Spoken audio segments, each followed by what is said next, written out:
Hi, students. Let's get started with the subject Hindi, Chapter 17, बोलने वाली मांद। एक जंगल में खरनखर नाम का एक सिंह रहता था। एक दिन उसे बहुत भूख लगी। वह आहार की खोज में पूरे जंगल में घूमता रहा, पर एक चूहा तक हाथ नहीं लगा। इस खोज में ही शाम हो गई। अंधेरा हो रहा था। इसी समय उसे माँ दिखाई दी। रात काटने के लिए वह उसी में घुस गया। उस मांद में घुसकर उसने सोचा, इसमें कोई ना कोई पशु तो रहता ही होगा।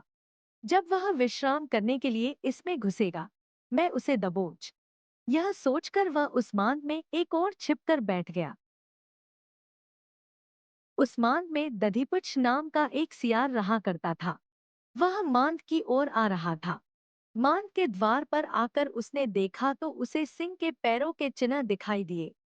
चिन्ह मांद की ओर जाने के लिए तो थे, पर लौटने के नहीं थे। उसने सोचा, हे भगवान, आज तो मेरी जान पर ही आ बनी। इसके भीतर अवश्य कोई सिंह घुसा बैठा है। उसे समझ में नहीं आ रहा था कि वह क्या करे। वह पता करना चाहता था कि सिंह इस समय भी मांद के भीतर ही है या बाहर निकल गया है। सोचने से क्या नहीं हो सकता। सोचते सोचते उसे एक उपाय सूझ ही गया। मांद के द्वार पर जाकर उसने पुकारा, मेरी मांद, मेरी मांद। पुकार कर वह चुप हो गया। कुछ देर बाद उसने कहा, अरे, तुझे हो क्या गया है? आज बोलती क्यों नहीं? पहले तो जब मैं तुझे पुकारता था, तू झट बोल पड़ती थी। क्या तू यह भूल गई कि मैंने तुझसे कहा था कि मैं जब भी बाहर से आऊंगा, तब तुझे पुकारूंगा और जब तू उत्तर देगी, उसके बाद ही मैं मांद के भीतर आऊंगा। यदि तूने इस बार भी उत्तर न दिया तो मैं तुझे छोड़कर किसी दूसरी मांद में चला जाऊंगा। अब सिंह को विश्वास हो गया कि सियार के पुकारने पर यह मांद सचमुच उत्तर दिया करती है। उसने सोचा, आज मैं आ गया हूँ, इसलिए डर के मारे इसके मुंह से ध्वनि नहीं निकल रही है।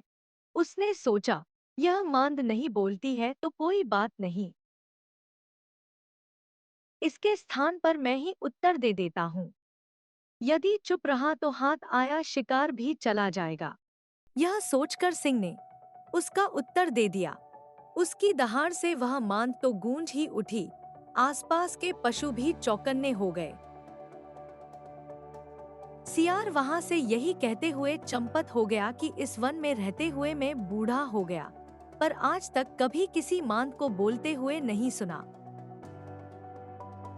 Thanks for watching.